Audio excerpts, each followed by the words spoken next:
Hello friends, chapter number 3 matrix start कर रहे हैं।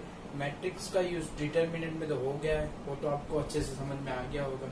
ओके, तो now new chapter number 3 matrix श्रेणी for the Gujarati medium. Chapter नाम શું છે? श्रेणी।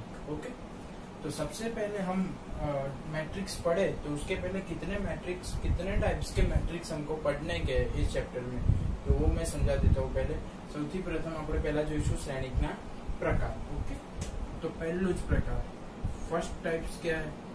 कॉलमन मैट्रिक्स। क्या? Column matrix. कॉलमन मैट्रिक्स यानी स्तंभ श्रेणिक।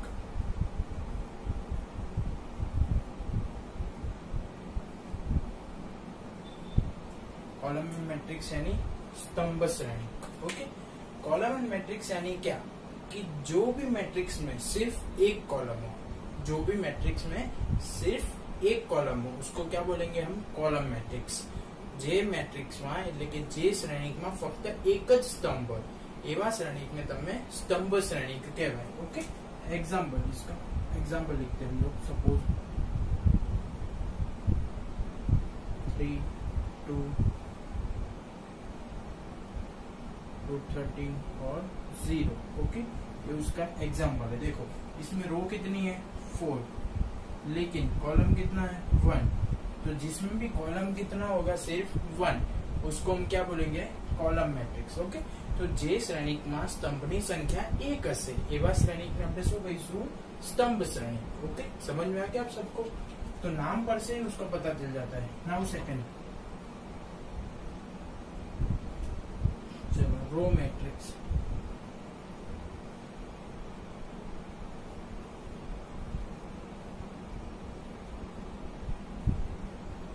गुजराती में એને કહેવાશે હાર શ્રેણી।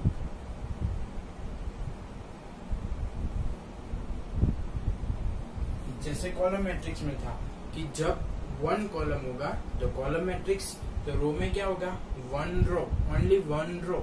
ओके, तो फॉर द गुजराती मीडियम स्तंभ श्रेणिक में શું હતું? एक स्तंभ। तो हार श्रेणिक में શું હશે? एक हार। ओके, तो उसका एग्जांपल लिखते हैं।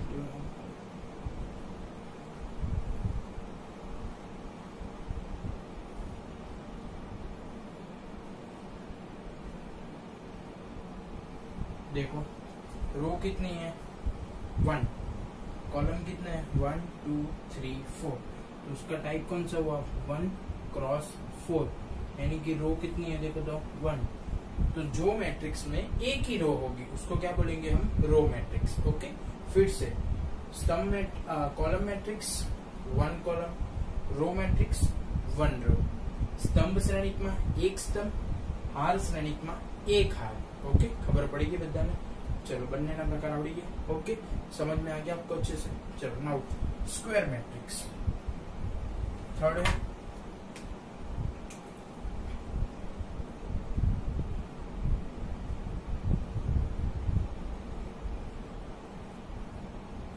Square matrix.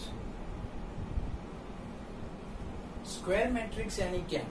Square matrix for the Gujarati medium चौरस श्रेणिक।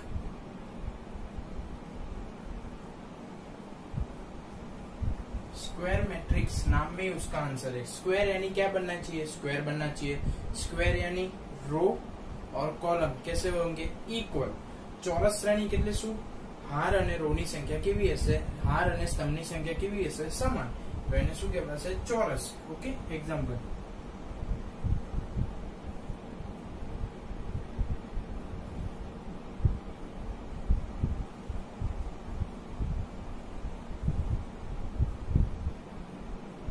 चलो 3 रो 3 कॉलम, 3 हार 3 स्तंभ। ओके, 3 रो 3 कॉलम, 3 हार 3 स्तंभ। ओके, तो उसको क्या बोलेंगे? स्क्वायर मैट्रिक्स એટલે કે ચોરસ શ્રેણી। ખબર પડી ગઈ? 3 પ્રકાર આપણે स्तंभ श्रेणिक एक स्तंभ હોય, हार श्रेणी एक ज हार होय चौरस श्रेणी बधु केवुं होय सरखुं ओके इसको कौन सा टाइप का बोलेंगे 3x3 मैट्रिक्स ओके।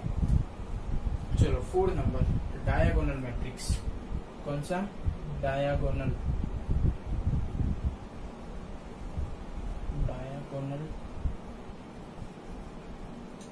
मैट्रिक्स। चलो डायगोनल मैट्रिक्स यानी क्या विकर्ण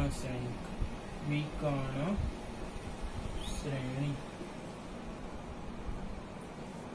चलो डायगोनल मैट्रिक्स कौन सा पढ़ेंगे हम डायगोनल मैट्रिक्स। तो डायगोनल मैट्रिक्स में क्या होता है कि जो डायगोनल वाले पार्ट होते हैं मतलब डायगोनल वाले जो एलिमेंट होते हैं उसके अलावा बाकी सब क्या होता है 0 0 बाकी सब क्या होता है 0 0 होता है। तो डायगोनल में क्या होगा कि डायगोनल के अलावा बाकी सब एलिमेंट कैसे होंगे 0 लेकिन विकर्ण श्रेणीમાં विकर्ण सिवायना घटको शून्य हशे ओके। तो पहला कोई भी एक स्क्वायर मैट्रिक्स लिखते हैं ओके। चलो स्क्वायर मैट्रिक्स लिख देते हैं 1 2 0 0 0 0 0 0 3 ओके। तो ये हो गया उसका एग्जाम्पल। डायगोनल मैट्रिक्स मतलब डायगोनल के अलावा बाकी सब क्या होगा 0 0। देखो 1 2 3 ये डायगोनल सिर्फ है बाकी सब देख लो 0 0 0 0 0 0 ओके। विकर्ण श्रेणीમાં विकर्ण सिवायना तमाम घटकों केवा होय 0 0 ओके। समझ में आ गया आप सबको। Now 5th number scalar matrix कौन सा matrix scalar matrix. Scalar matrix यानी अदिश श्रेणिक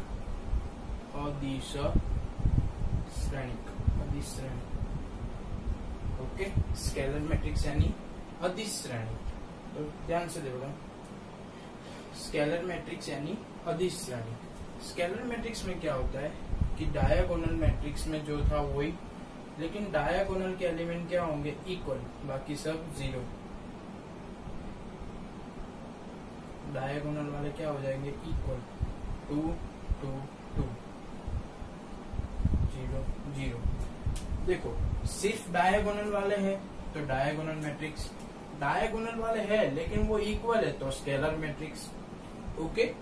खाली विकर्ण वाला है तो विकर्ण श्रेणी विकर्ण वाला है पण समान है तो એને અદિશ શ્રેણી। ખબર પડી ગઈ બંને में 3 આના જેવા इक्वल આવશે હું તમને 3 3 ફરીવાર સમજાવીશ પણ अगर इसमें समझ में नहीं आया तो देख लो डायगोनल वाले एलिमेंट है लेकिन कैसे डिफरेंट है तो उसको क्या बोल दिया जैसे डायगोनल डायगोनल वाले ही है लेकिन कैसे एलिमेंट है इक्वल है तो हमने क्या बोल दिया उसको scalar matrix okay.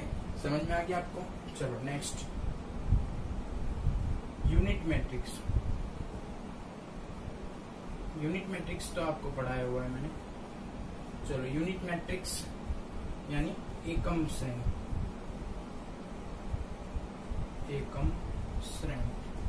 Unit matrix यानी एकम श्रेणी ओके। समझ में आ गया आपको अच्छे से। चलो उसके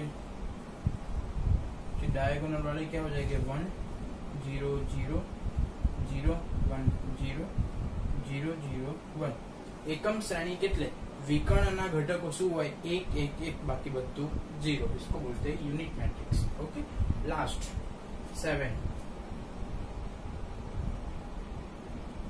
जीरो मैट्रिक्स। ये तो आप सबको आता ही है तो भी मैंने लिख दिया एक बार जीरो मैट्रिक्स એટલે કે शून्य श्रेणी चलो जीरो मैट्रिक्स यानी शून्य श्रेणी ओके। जीरो मैट्रिक्स यानी कि शून्य श्रेणी। चलो सारे के सारे एलिमेंट 0 0 0 0 कौन सा भी मैट्रिक्स हो उसमें सारे के सारे एलिमेंट अगर 0 होंगे तो हम बोलेंगे जीरो मैट्रिक्स એટલે કે शून्य श्रेणी। चलो सारे के सारे टाइप्स पहले इंग्लिश में समझाता हूँ फिर गुजराती मीडियम के लिए देखना ध्यान से देखो।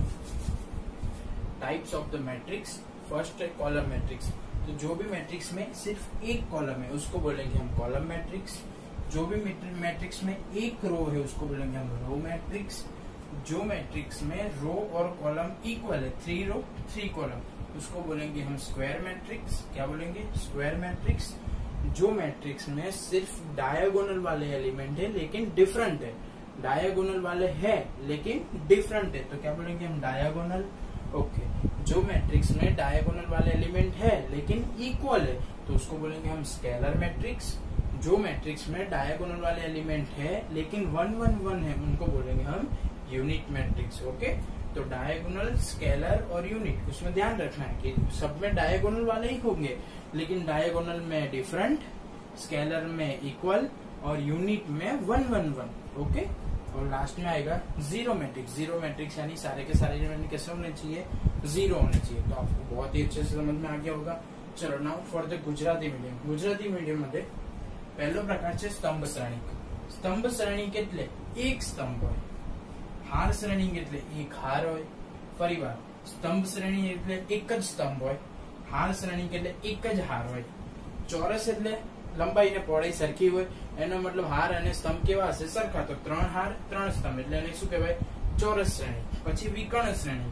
વિકર્ણ શ્રેણી એટલે વિકર્ણના સભ્યો કેવા હોય, ખાલી વિકર્ણના જ સભ્ય હોય, બાકી બધા કેવા હોય, જીરો હોય। તો વિકર્ણના સભ્ય હોય પણ કેવા હોય, અલગ અલગ અલગ। પણ વિકર્ણના સભ્ય જો સરખા હોય તો એને શું કહેવાય, અદિશ શ્રેણી। વિકર્ણના સભ્યો હોય તો વિકર્ણ શ્રેણી, વિકર્ણના સભ્યો સરખા હોય તો અદિશ શ્રેણી, પણ વિકર્ણના સભ્યો સરખા હોય પણ એક એક એક એક હોય તો શું કહેવાય, એકમ શ્રેણી। ખબર પડી ગઈ હવે પરફેક્ટ। ઓકે, અને છેલ્લામાં બધા ઘટકો જો 0 0 0 હોય તો એને શું કહેવાશે, શૂન્ય શ્રેણી। તો આ હતા શ્રેણીકોના પ્રકાર, જે ચેપ્ટરમાં તમારે શીખવાના છે, ભણવાનું છે। આના દાખલા તમારે ગણવાના છે। ओके, इसके ही सारे संकट ने बहुत इजी चैप्टर है। ओके, देख लो एक बार।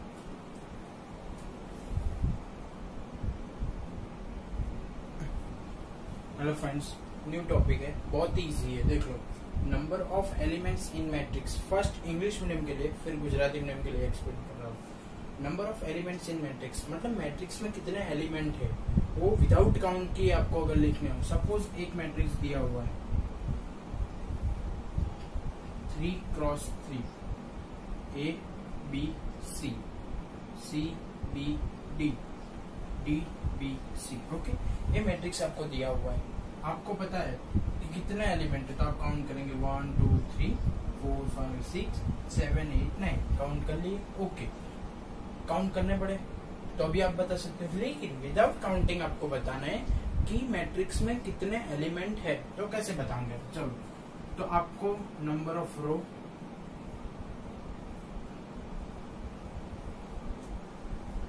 Number of column M N, number of element equal to M cross N, यानी कि M into N। कितनी रो है देखो तो 1 2 3 3, कितनी कॉलम है 1 2 3 3 3 जा 9, तो आ गया नंबर ऑफ एलिमेंट। तो ऐसे भी आप फाइंड कर सकते हो कितनी रो, सपोज 2 रो है 1 2 और 5 कॉलम है 1 2 3 4 5, तो कितने एलिमेंट हो गए, 2 5 जा 10। इजीली काउंट नहीं करना है, डायरेक्ट रो इनटू कॉलम कर देना है। ओके, समझ में आ गया आप। ओके, गुजराती मीडियम के लिए શ્રેણીકોમાં ઘટકોની સંખ્યા શોધવાની છે। શ્રેણીકોમાં કેટલા ઘટકો હશે, સપોઝ આ શ્રેણીમાં કેટલા ઘટક છે તો તમને જોઈને ખબર પડી જાય, 1 2 3 4 5 6 7 8 9, 9 ઘટકો થયા, પણ ગણ્યા વગર શોધવાનું છે। તો પહેલા શું શોધવાનું, હારની સંખ્યા, હારની સંખ્યા એને કહેવાય m, પછી સ્તંભની સંખ્યા, સ્તંભની સંખ્યા એને કહેવાય n, પછી ઘટકોની સંખ્યાનું સૂત્ર, ઘટકોની સંખ્યાનું બરાબર હારની સંખ્યા ગુણ્યા સ્તંભની સંખ્યા। કેટલા ઘટક હતા, કેટલી હાર હતી 3, કેટલા સ્તંભ હતા 3, 3 તરી 9। આવી રીતે પણ જવાબ લાવી શકો ગણ્યા વગર। તમે સૈનિકને જોયો જ નથી, એમને જ हारनी संख्या गुणिया स्तंभनी संख्या। ओके, समझ में आ गया दोनों मीडियम के स्टूडेंट को कि कैसे काउंट करना है। ओके ओके, अभी आपको दिया हुआ है कि रोज कितनी मैंने बोला था, एक एग्जांपल लिया हमने कि 2 रो है, कितनी रो है 2 रो है, यानी कि m कितना है, m इक्वल टू 2 एंड कितनी कॉलम है 5, तो कितने एलिमेंट हो गए 2 into 5 इक्वल टू 10। यानी कि हमने अभी जो सीखा, हमने अभी जो पढ़ा, उसमें हमको ऑर्डर दिया होता है। ऑर्डर मतलब कितनी रो है, कितनी कॉलम है। गुजराती मीडियम માટે કક્ષા આપેલી હોય છે કે કઈ કક્ષાનો શ્રેણી છે, 3x3, 3x2, ओके। तब हमको ऑर्डर दिया होता है 3x3, 3x2, उससे से हम एलिमेंट फाइंड करते हैं, ओके। लेकिन एग्जांपल नंबर 2 देखते हैं, फिर आपको समझ में आ जाएगी मैं कहना क्या चाहता हूँ। If matrix has 8 elements then right all possible order. अगर मैट्रिक्स में 8 एलिमेंट है यानी कि 8 एलिमेंट है तो कितने ऑर्डर का मैट्रिक्स हो सकता है। गुजराती मीडियम विद्यार्थियों માટે कि जो श्रेणिक में 8 घटकों होय, फरीवार जो श्रेणिक में 8 घटक होय तो कया कया प्रकारना श्रेणिक एनाथी बनी सके। तो सिंपल है कि अगर टोटल नंबर ऑफ एलिमेंट देखो, नंबर ऑफ एलिमेंट्स क्या है 8, उसका फॉर्मूला क्या था m cross n equal to 8, okay. Number of element equal to 8 यानी उसका फॉर्मूला क्या था m cross n equal to 8, यानी m और n ऐसा लो कि मल्टीप्लिकेशन कितना होना चाहिए 8। तो पहला देखो m इक्वल टू कितना ले लिया 1, तो n इक्वल टू कितना लेना पड़ेगा 8, यानी फर्स्ट मैट्रिक्स बन गया 1 क्रॉस 8। चलो फिर m इक्वल टू कितना ले लिया 2, तो n इक्वल टू कितना लेना पड़ेगा 4, तो मैट्रिक्स बन गया 2 क्रॉस 4, ओके। चलो फिर m इक्वल टू 3 तो ले नहीं सकते क्योंकि 3 के टेबल में 8 आने वाला नहीं है, तो m इक्वल टू ले लिया 4, तो n इक्वल टू लेना पड़ेगा 2, तो मैट्रिक्स बन गया 4 क्रॉस 2, ओके। चलो लास्ट m इक्वल टू ले लिया 8, तो n इक्वल टू लेंगे 1, तो मैट्रिक्स बन गया 8 क्रॉस 1। यानी कि अगर वो मैट्रिक्स में 8 एलिमेंट है तो इतनी पॉसिबिलिटीज है, इतने टाइप्स के मैट्रिक्स हो सकते हैं, ओके। सपोज 1 क्रॉस 8 मैट्रिक्स होगा तो उसके भी 8 एलिमेंट बनेंगे। सपोज 2 क्रॉस 4 मैट्रिक्स होगा तो उसके भी 8 एलिमेंट बनेंगे। सपोज 4 क्रॉस 2 होगा तो उसके भी 8 एलिमेंट होंगे। सपोज 8 क्रॉस 1 होगा तो उसके भी 8 एलिमेंट होंगे, ओके। तो ऐसे आपको एलिमेंट दिए हो तो आप उसकी पॉसिबल ऑर्डर लिख सकते हैं, okay, for the Gujarati medium. કે જો તમને મેટ્રિક્સના ઘટકોની સંખ્યા આપી હોય તો એના પરથી તમે એની કક્ષા નક્કી કરી શકો। મને ખબર છે તમને ખબર પડી ગઈ મેં સમજાવ્યામાં, પણ તો પણ ચિરાગ માટે આપણે ગુજરાતીમાં સમજાઈ રહ્યા છીએ। ચિરાગ ध्यानથી m cross n equal to कितना दिया हुआ है आपको m क्रॉस n એટલે કે હાર અને સ્તંભનો ગુણાકાર કેટલો આપ્યો છે 8। એ તમને ખબર છે કે ઘટકોની સંખ્યા આવી જો ઘટકોની સંખ્યા એટલે હાર ગુણ્યા સ્તંભનો ગુણાકાર, ઓકે। એટલે હાર અને સ્તંભનો ગુણાકાર એટલે ઘટકોની હાર અને સ્તંભનો ગુણાકાર કેટલો થવો જોઈએ 8। તો એવી 8 ગુણાકાર થાય એવી જોડીઓ લખી નાખો, 1 ગુણ્યા 8, 2 ગુણ્યા 4, 4 ગુણ્યા 2 અને 8 ગુણ્યા 1। तो आटला ऑर्डर शक्य है, खबर पड़ी गई, ओके। समझ में आ गया सबको एलिमेंट, ओके। चलो चलो एक और ले लेते। सपोज 9 है, सपोज एलिमेंट मैट्रिक्स हैज कितने, मैट्रिक्स में कितने एलिमेंट है 9, तो कौन से ऑर्डर बन सकते हैं देखो 1 क्रॉस 9 बन सकता है, 3 क्रॉस 3 बन सकता है और 9 क्रॉस 1 बन सकता है, ओके। इसका उल्टा नहीं कर सकते तुम, 3 क्रॉस 3 का उल्टा तो 3 क्रॉस 3 होगा, मतलब वो सेम ही होगा, ओके। तो इसमें 9 एलिमेंट में से कितने मैट्रिक्स बनेंगे 3। चलो सपोज 5 एलिमेंट्स है, 5 का कितना बनेगा 1 क्रॉस 5 और 5 क्रॉस 1, एक ही बना, ओके। सपोज 12 है, चलो 12 का कितने, सपोज कोई भी मैट्रिक्स में कितने एलिमेंट है 12, तो कितना बन सकता है पहले तो 1 क्रॉस 12, फिर 12 क्रॉस 1, ओके। फिर 2 क्रॉस 6 तो 6 क्रॉस 2, 3 क्रॉस 4 तो 4 क्रॉस 3, मतलब अगर 12 एलिमेंट है तो टोटल 6 टाइप के मैट्रिक्स हो सकते हैं, ओके। समझ में आ गया ना कि पहले एलिमेंट फाइंड करो फिर एलिमेंट पे से उसका ऑर्डर फाइंड करो। देख लो एक बार,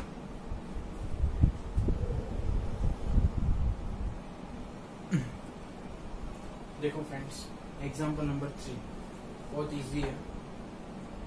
construct 3 cross 2 matrix if aij equal to 1/2 i minus 3j। तो ए एलिमेंट का फॉर्मूला दिया हुआ है, हमको कैसा मैट्रिक्स बनाना है जिसमें 3 रो है और 2 कॉलम है, ओके। तो पहले ऐसा मैट्रिक्स हम लिख देते हैं कि हमको जैसा भी मैट्रिक्स बनाना है वो हम जो भी कंस्ट्रक्शन है, चलो first row first column, first row second column, second row first column, second row second column, third row first column, third row second row. Okay, हमको जो भी मैट्रिक्स बनाना है वो हमने लिख दिया है। अभी ए आई जे A11 बनाना है तो I की जगह पे 1, J की जगह पे भी 1 इधर रख देना, इसकी वैल्यू मिल जाएगी। फिर A12 तो I की जगह पे 1, J की जगह पे 2, ऐसे सारे के सारे की आपको वैल्यू मिल जाएगी और एक मैट्रिक्स कंस्ट्रक्ट हो जाएगा। ओके, मतलब हमें जो भी फाइंड करना है वो हमें मिल जाएगा। ओके, तो स्टार्ट करते हैं। चलो A11 तो 1/2, I क्या है 1 -3 1। ओके, 1/2 1 -3, चलो 1/2 1 -3 यानी क्या होगा -2, लेकिन मोड है तो क्या होगा पॉजिटिव, तो 2/2 कितना हो जाएगा 1। तो A11 का आंसर क्या आया 1 आया। ओके, समझ लिया सबने आपने। ओके, फिर हमको क्या फाइंड करना है A12, क्या A12, चलो 1/2 मोड I12 यानी 1 -3, J की जगह पे 2, 1/2 1 -6। ओके, 1/2 मोड में क्या है -5, तो क्या हो जाएगा +5/2। मोड है इसलिए तो पॉजिटिव ही होने वाला है। ऐसे फर्स्ट रो फाइंड कर ली 1 1 1 2। अभी क्या फाइंड करेंगे A21 A22 for the Gujarati medium. अभी गुजराती मीडियम, चलो A21 આપણે શોધવાનું છે A21 તો I ની જગ્યાએ શું મૂકીશું 2 અને J ની જગ્યાએ શું મૂકીશું 1। ઓકે, ચલો 1/2 I ની જગ્યાએ કેટલા આવશે 2 માઈનસ J ની જગ્યાએ કેટલા આવશે 1।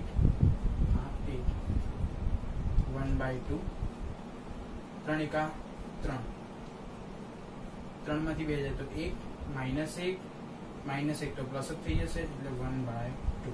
ખબર પડી ગઈ બધાને। ચલો હવે શું આવશે A22 ओके, चलो I ની જગ્યાએ પણ 2, J ની જગ્યાએ પણ 2, 1/2।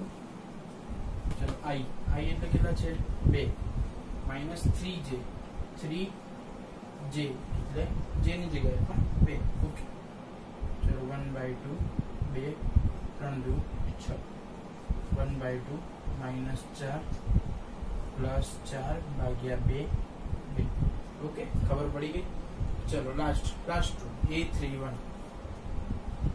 A31 चलो 1/2 I की जगह पे क्या आ जाएगा 3 -3J J की जगह पे क्या आ जाएगा 1। ओके, चलो 1/2 3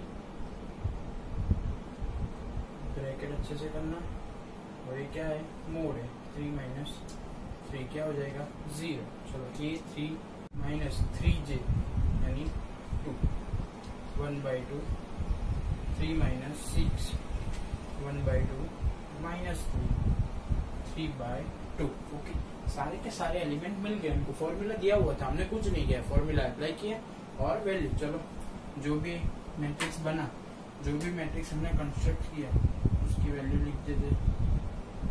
चलो A11 में क्या है 1, A12 पे क्या है 5/2 1/2 2 0 और 3/2।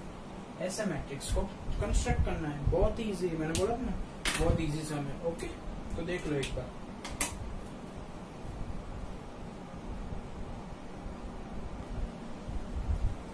चलो फ्रेंड्स, एक्सरसाइज 3.1 इसमें क्वेश्चन नंबर 7, क्वेश्चन 1 to 6 7 सारे के सारे बहुत ही इजी है, पर मेरे को इसमें से 2 क्वेश्चन ऐसा लग रहा है कि मैं आपको करवा देता हूँ तो आपको कोई प्रॉब्लम ही ना हो, क्योंकि ये 2 भी आपको आने वाले ही है।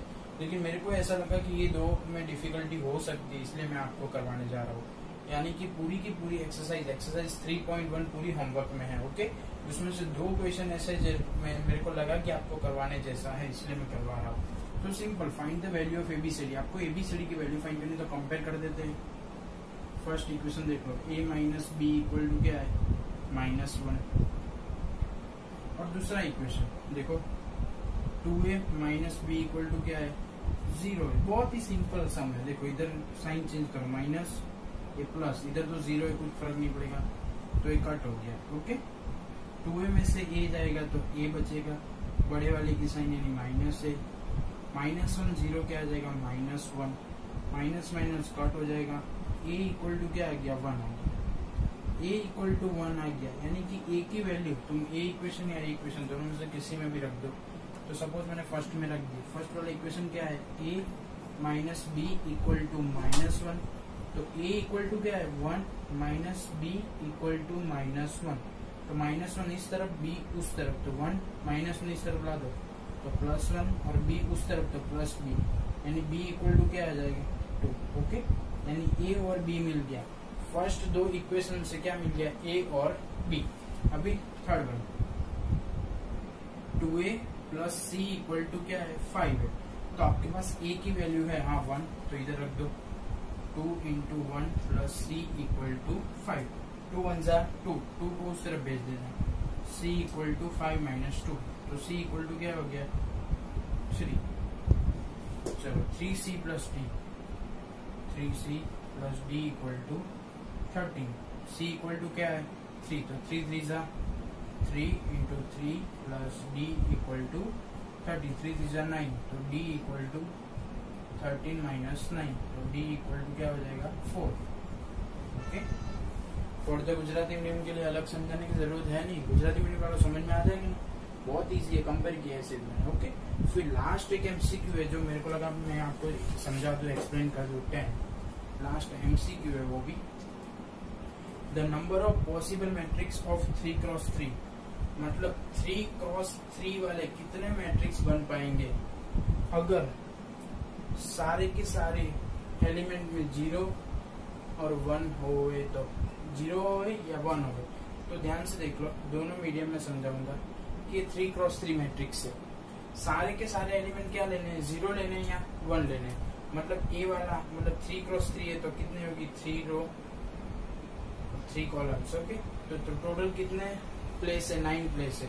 तो कॉम्बिनेशन एंड परम्यूटेशन में आपने पढ़ा था ना कि फर्स्ट वाला स्टेप कितने तरीके से भरा जा सकता है 2, ये भी कितने तरीके से 2, ये भी कितने तरीके से 2, ये वाला भी 2 2 2 2 2 2, मतलब सारे के सारे एलिमेंट कितने तरीके से भरे जा सकते हैं 2 तरीके से, यानी 2 × 2 × 2 2 × 2 × 2 × 2 × 2 × यानी 9 1 2⁹9, तो 2⁹9 कर दो, 2 4 8 16 32 64 128 264 512, यानी 512 मैट्रिक्स बन सकते हैं अगर तुम 0 या 1 लेके बनाओगे। तो इधर 0 रखो, बाकी सब 1, इधर 1 इधर 0, ऐसे अलग अलग करके कितने बन सकते हैं 512 मैट्रिक्स बन सकते हैं। Okay, for the Gujarati medium 0 અને 1 નો ઉપયોગ કરીને 3×3 ના કેટલા શ્રેણિક બની શકે। 0 અને 1 લેવાના, 0 અને 1 જ લેવાના। તો 3×3 માં કેટલા સ્થાન હોય છે, તો કે 9 સ્થાન હોય છે, તો ખબર છે। તો 9 સ્થાન કેટલી રીતે ભરી શકાય, બે રીતે। જો પહેલું સ્થાન 2 રીતે, બીજું 2 રીતે, ત્રીજું 2 રીતે, 2 2 2 2 બધા સ્થાન કેટલી રીતે ભરી શકાય છે 2 રીતે। ખબર પડી ગઈ આટલી? ઓકે, तो બધા સ્થાન 2 2 રીતે ભરી શકાય છે। તો 2 × 2 × 9 વખત, तो 2 ની 9 વધે 512। ओके, तो आज मैंने मैट्रिक्स में बहुत सारा खत्म कर दिया। आपको होमवर्क में क्या करना है, मैं एक्चुअली 2 मिनट में दे देता हूँ। एग्जाम्पल नंबर 5 का, ओके, तो ध्यान से देखो। Home example number 1 to 5 and exercise 3.1, exercise 1 to example number 1 to 5 and exercise 3.1। Okay, ना समझ में आए तो कॉल करो, मैसेज करो, ओके बाय।